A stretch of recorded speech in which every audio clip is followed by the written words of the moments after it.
Mengapa masih ada sekelompok muslim, saya pikir tidak mayoritas ini ya, sekelompok muslim yang kayaknya kok sentimen banget dengan agama Kristen, sentimen banget dengan agama Nasrani, agama Katolik, kayaknya sentimen banget dengan gereja. Apa sih yang membuat kita menjadi iri?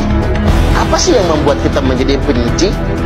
Sebab ketika mereka sedang melakukan itu, ada banyak sekali, ada jutaan muslim yang melihat itu dan merasa malu.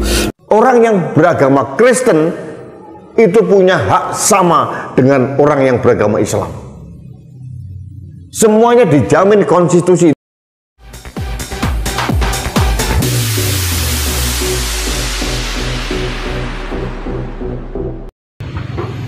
Shalom saudara-saudara yang diberkati oleh Tuhan kita Yesus Kristus. Puji Tuhan, jumpa lagi dengan saya Pendeta Edison Senaen dari kota Manado. Pada kesempatan ini saudara-saudaraku, saya akan menghadirkan pembahasan yang sangat menarik untuk kita saksikan bersama-sama. Namun sebelum saya lanjutkan, marilah kita ikuti bersama-sama cuplikan videonya berikut ini. Dibuat putusan aja, putusan bahwasannya gedung ini tidak digunakan lagi untuk kegiatan ibadah. Tadi uang kantor suami yang kata urusannya enak aja lu kan sudah disampaikan palasi di kantor desa. Kami tidak mendirikan gereja, kami pun hanya ngotor di sini, sebentar lagi selesai. Saya sedang istiqomah bersama Abang Benuki bagaimana membantu masyarakat mempercayakan kami untuk tidak masuk ke dalam memediasi tadi, betul? Karena tinggal dibuat putusan aja. Sebab ketika mereka sedang melakukan itu, ada banyak sekali, ada jutaan muslim yang melihat itu dan merasa malu. Loh, kok agama saya kayak gini? Kok perilaku umat beragama yang seagama dengan saya kok seperti ini? Itu banyak yang seperti itu. Karena orang dengan naluri dan dengan nurani yang masih normal pasti akan terheran-heran, kan itu ada umat ya agama lain yang sedang beribadah kok digerebek gitu. Kenapa ceritanya bisa seperti itu? Mengapa kita patut mempertanyakan ini, kasih tanda-tanda yang banyak. Mengapa masih ada sekelompok muslim, saya pikir tidak mayoritas ini ya, sekelompok muslim yang kayaknya kok sentimen banget dengan agama Kristen, sentimen banget dengan agama Nasrani, agama Katolik, kayaknya sentimen banget dengan gereja. Apa sih yang membuat kita menjadi iri? Apa sih yang membuat kita menjadi benci? Oh, kita sama-sama umat beragama. Apa yang membuat kita menjadi a priori antipati dengan itu semua? Padahal kita sudah punya pakemnya, karena kum dinukum waliyadin. Orang yang beragama Kristen itu punya hak sama dengan orang yang beragama Islam.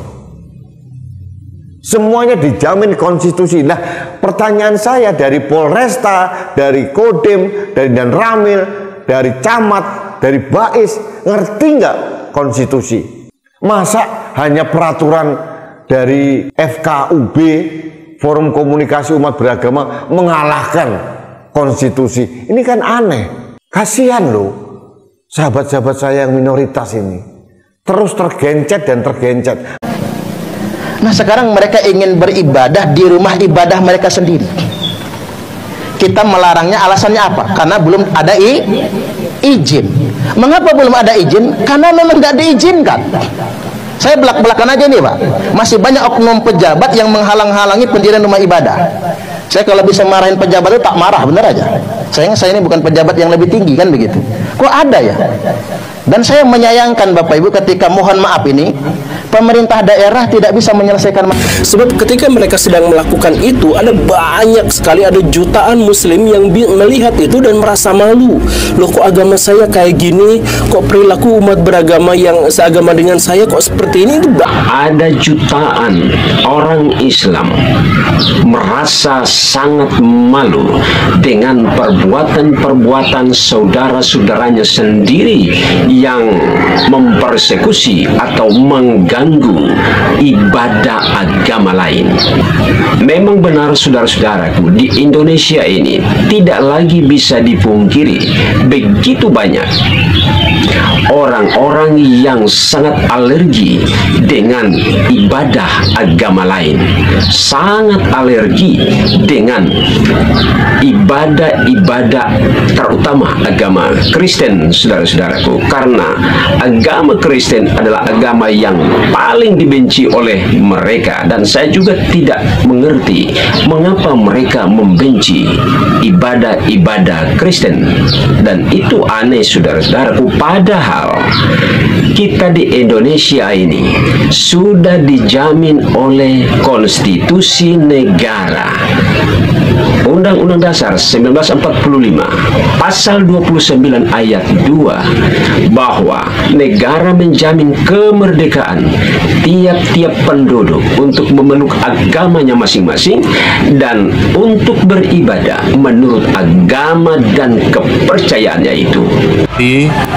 Beragama dan beribadah itu dijamin oleh konstitusi kita, dijamin oleh Undang-Undang Dasar 1945 pasal 29 ayat 2. Sekali lagi, dijamin oleh konstitusi.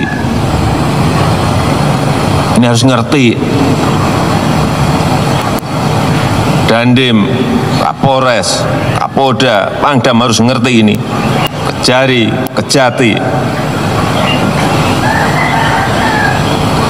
Jangan sampai yang namanya konstitusi itu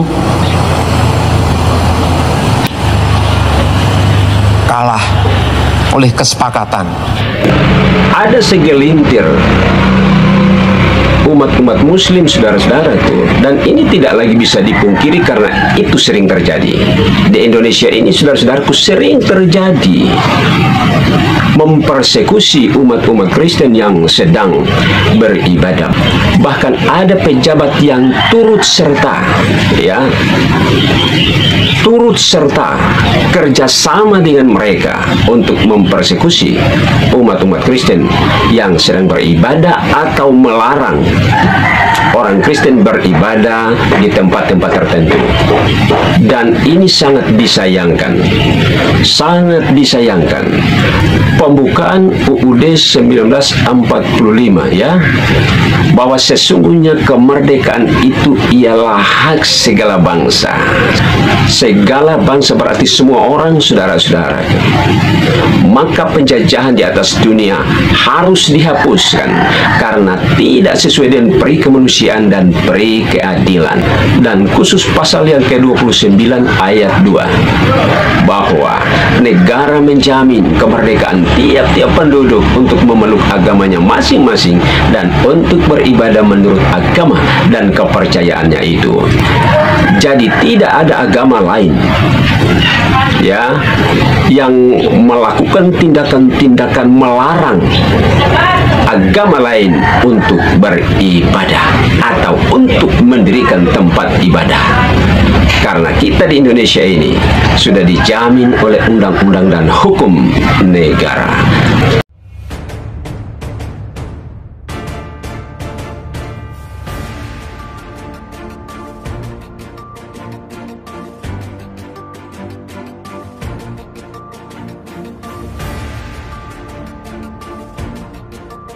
Jadi balik lagi saya ingin tegaskan, tidak ada satupun ajaran Islam yang antipati dengan agama manapun, termasuk yang melarang mendirikan gereja. Jadi kalau ada orang yang mengatasnamakan Islam, lalu kemudian secara arogan melarang mendirikan gereja, dia sudah membajak Islam itu sendiri. Bahkan boleh dikata, dia sudah menistakan agama Islam itu sendiri.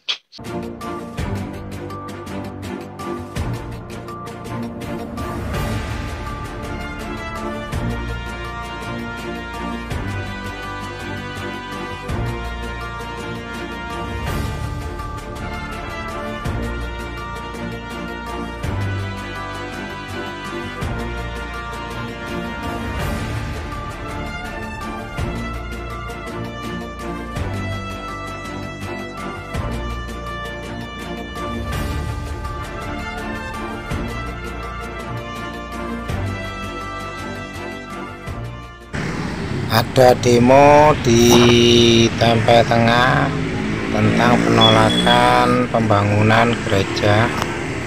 Saya tetap istiqomah bersama Abang Benudi, bagaimana membantu masyarakat mempercayakan kami untuk tidak masuk ke dalam memediasi, betul?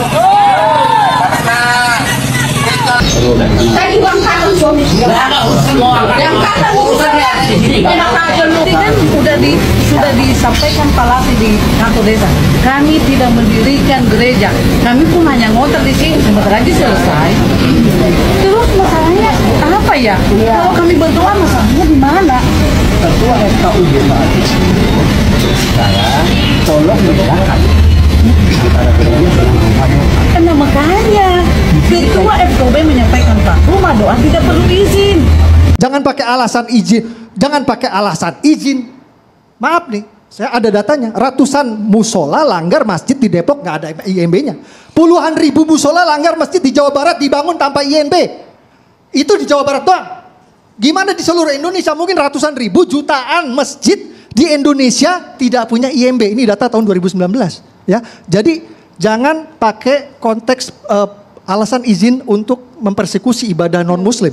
Ya, ini faktanya memang non Muslim aja yang sulit urus izin. Jadi kenapa non Muslim saja yang sulit urus izin, sementara kita umat Islam tidak pernah kita terbentur dengan kesulitan izin dalam membangun masjid. Dimanapun bang, dimanapun, ini faktanya. Yang kedua, tempo selironya mana? Kalau kata wong Jawa ini tenggang rasa gitu ya. Orang lagi ibadah gitu, maaf ya kalau orang Kristen ibadah itu kayak orang kita umat Muslim lagi sholat jamaah lah gitu.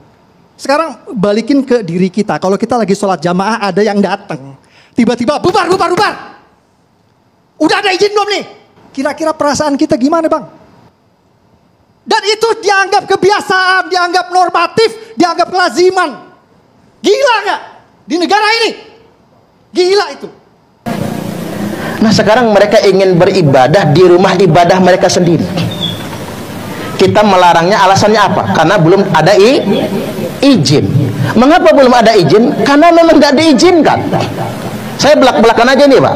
Masih banyak oknum pejabat yang menghalang-halangi pendirian rumah ibadah. Saya kalau bisa marahin pejabat itu tak marah, bener aja. Sayangnya saya ini bukan pejabat yang lebih tinggi kan begitu. Kok ada ya?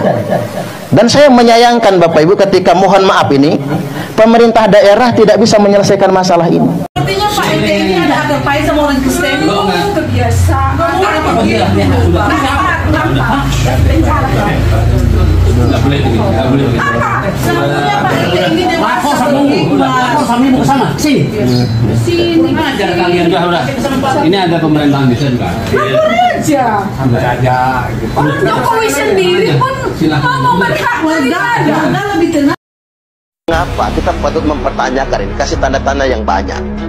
Mengapa masih ada sekelompok muslim, saya pikir tidak mayoritas ini ya, sekelompok muslim yang kayaknya kok sentimen banget dengan agama Kristen, sentimen banget dengan agama Nasrani, agama Katolik, kayaknya sentimen banget dengan gereja. Apa sih yang membuat kita menjadi iri? Apa sih yang membuat kita menjadi benci? Oh, kita sama-sama umat beragama. Apa yang membuat kita menjadi a priori antipati dengan itu semua? Padahal kita sudah punya pakemnya, karena kum dinukum waliyadin. Kita sudah punya kebebasan untuk menjalankan agama masing-masing. Cobalah kita berpikirnya normal. Seandainya kita tinggal di negara yang minoritas muslim, tapi mayoritas kemudian non-muslim. Bagaimana jadinya kalau kita umat muslim ketika mau bangun masjid dilarang misalnya, ketika mau beribadah ke masjid dilarang? Apa rasanya? Kan sakit bagi kita semua. Kemudian yang berikutnya, entah kan gereja itu tempat ibadah, tempat umat memuji Tuhannya, bukan tempat maksiat kan? Coba bayangkan, saya agak heran gitu menggelitik, saya baca, ini bacaan saya saja sebetulnya. Katanya di sana tempat diskotik bebas berdiri, tempat pijat plus-plus banyak marah, sedangkan gereja ditolak. Saya jadi ingat dengan perkataan Gus Dur. Kata Gus Dur, saya tidak cemas ketika di sebelah rumah saya ada gereja, karena gereja itu tempat orang memuji Tuhannya. Saya cemas, kata Gus Dur, kalau di samping rumah saya ada diskotiknya. Karena kalau di samping rumah kita ada diskotiknya, tempat maksiat, ya jangan-jangan kita pengen jajal ke sana. Enggak, kita anak-anak yang pengen jajal masuk ke sana. Jadi balik lagi saya ingin tegaskan, tidak ada satupun ajaran Islam yang antipati dengan agama manapun, termasuk yang melarang mendirikan gereja. Jadi kalau ada orang yang mengatasnamakan Islam, lalu kemudian secara arogan melarang mendirikan gereja, dia sudah membajak Islam itu sendiri. Bahkan boleh dikata, dia sudah menistakan agama Islam itu sendiri. Satu hal lagi yang saya ingin ingatkan juga, belakangan kan begini. Ada mubalik-mubalik yang tampil sok berani. Saya katakan sok berani. Berani tapi salah menurut saya. Sok berani menghina agama lain. Menghina Tuhan agama lain. Ada kesan, wah dia mau ustadznya hebat, ustadznya pemberani. Menghina agama lain, mendiskreditkan agama lain. Itu bukan berani, saya katakan. Itu namanya bias-bias identitas. Itu ketimpangan identitas. Justru itu bertentangan dengan ajaran Islam itu sendiri. Menjadi muslim yang benar, menjadi muslim yang taat, bukan dengan cara menghina agama lain. Allah Subhanahu wa Ta'ala telah memperingatkan bagi kita semua, wala tasubbul ladzina yad'una min dunillah. Jangan sekali-kali, kata Allah, kalian menghina, mencaci Tuhan-Tuhan yang mereka sembah. Jadi kita nggak boleh sama sekali menghina agama lain, menghina Tuhan agama lain, menghina cara beribadah agama lain terhadap Tuhan. Sekali lagi saya ingatkan, ini peringatan dari Allah, wala tasubbul ladzina yad'una min dunillah. Al-An'am ayat 108.